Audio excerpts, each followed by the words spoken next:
This lecture is about strings.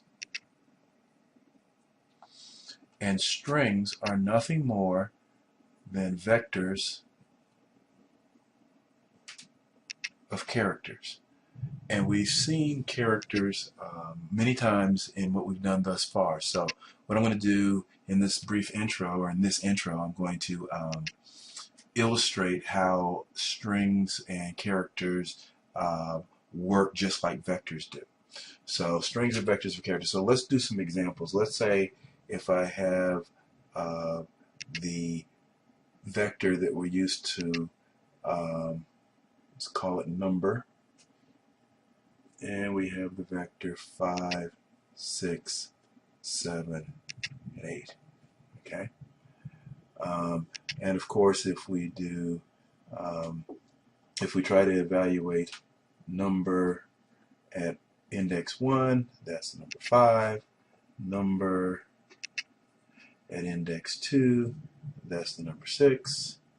Number at index 3, that's the number 7.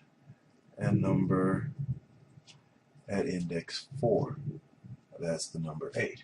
Okay, so let's, by means of comparison and contrast, let's go over here and let's say we have a variable name, and that's defined as the vector T, E, C, H. Okay. Then we go name at 1 is the character T. Name at 2 is the character E. Name at 3 is the character C. And name at 4 is the character H. Okay, so T, E, C, H. Now, the interesting thing about strings is I don't have to write this out as separate characters. I can write it out. So if another vector, number 8 equals T, E, C, H.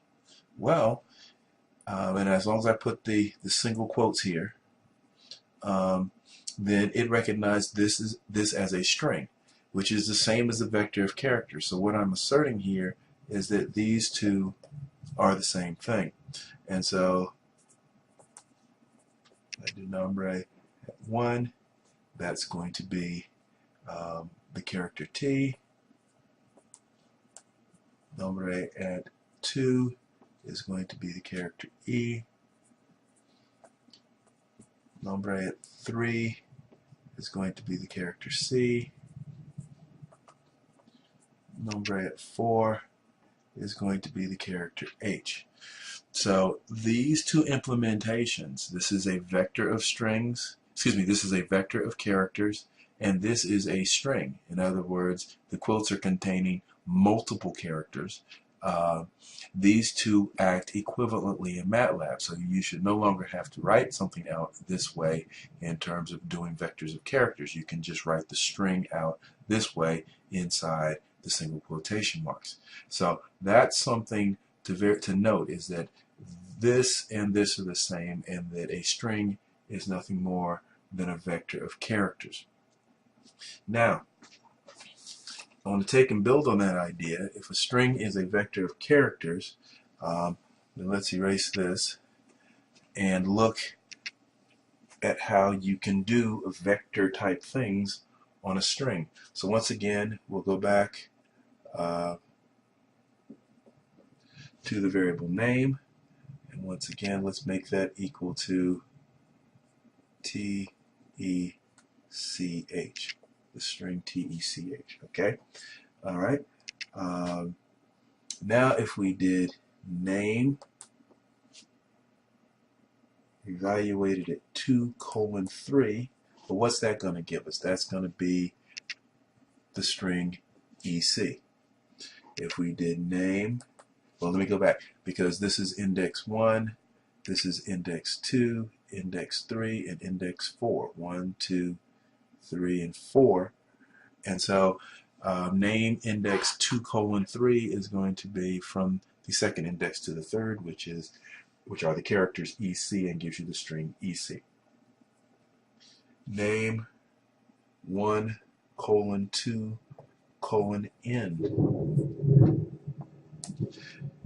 That's going to give you the string, the first index, which is T. You skip 2, so that will give you the first index and the third index, and so that gives you the string TC. Okay. If we did name, and this is one that you may use often, end -1 to 1.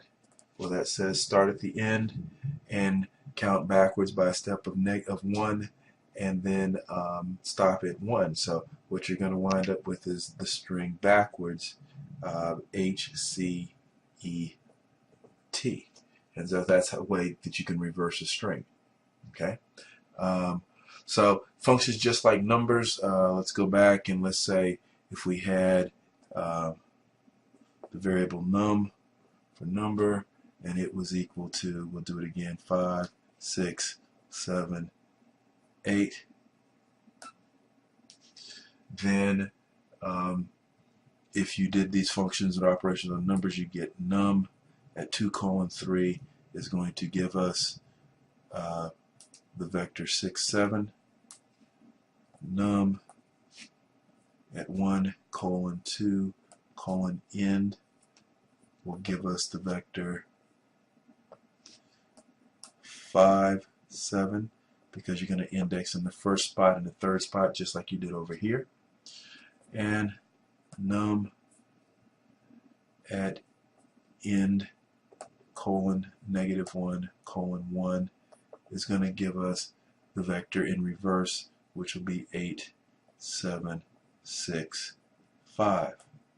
So I draw this for parallel strings and vectors of numbers. So these are vectors of characters, vectors of numbers, but the vector operations work identically on both. And so if you're good with your vector operations on numbers, then you should be equally as good with your vector operations on strings. Okay, so let's go forward and keep with this example here. Let's say I was going to go and I define something called num2,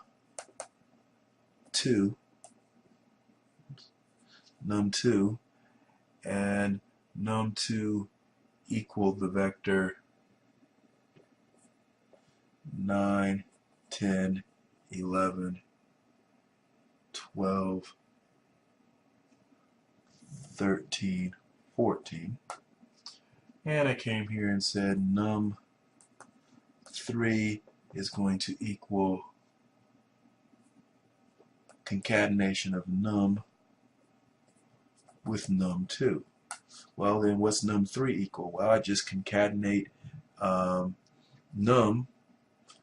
and num2, and so I wind up with 5, 6, 7, 8, concatenate it with that, 9, 10, 11, 12, 13, 14. Okay? Well, let's go over here and define something called name2, and name2 equals the string NOLOGY, knowledge. Okay. So then if I do name3 equals name, concatenate it with name2, that should give me the string. Name is TECH, capital T, lowercase ECH, and name2 is NOLOGY, so that will give me the string technology. Okay. So you can see concatenation works the same with strings and characters as it does over here with vectors. Once again, vectors are just strings are just vectors of characters. So if you understand your numeric vector operations, they work very much the same with characters. All right, so let's go over here and do another one. Let's say over here we did num3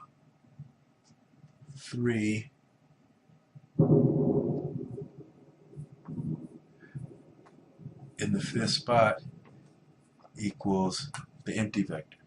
Well, in the fifth spot, that's 1, 2, 3, 4, 5. So the 9 is going to be removed, right? So what happens is you get the vector 5, 6, 7, 8, 10, 11, 12, 13, 14. Well, what happens over here when you do name 3 index in the fifth spot equals the empty vector? Well, you wind up with the string T, E, C, H. The N gets removed, O, L, O, G, Y. Okay? So it's the same thing as if you had done it with the vectors over here. So let's look at one more case.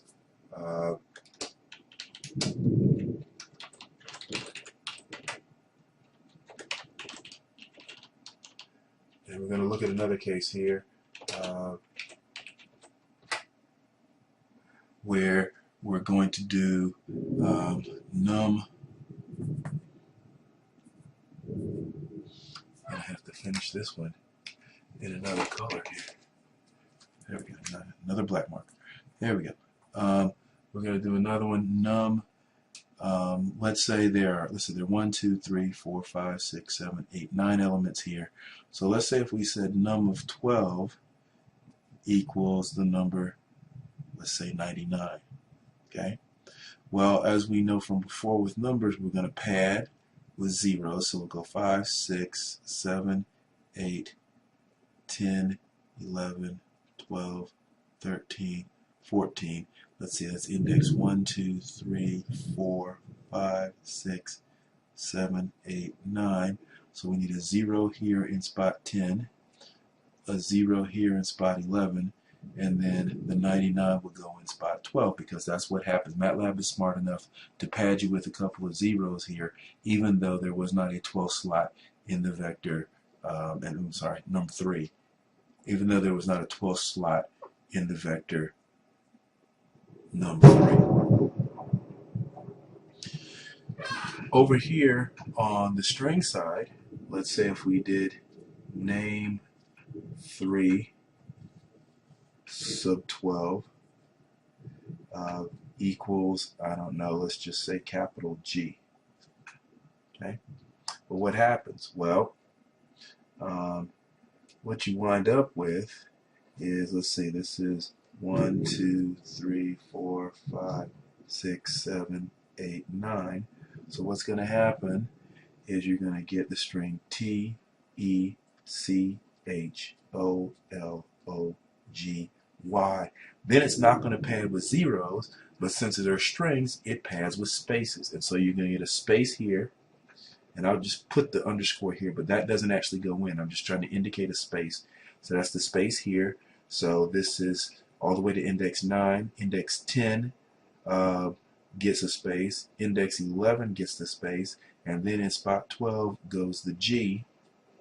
And so the string winds up looking like this. So instead of padding with zeros as it does over here with the numbers, it pads with spaces over here on the string side. Okay, so these are just some similarities in working with vectors of numbers and working with vectors of characters, which are known as strings. And so don't be afraid to experiment and try all of your vector number operations over here on the string side.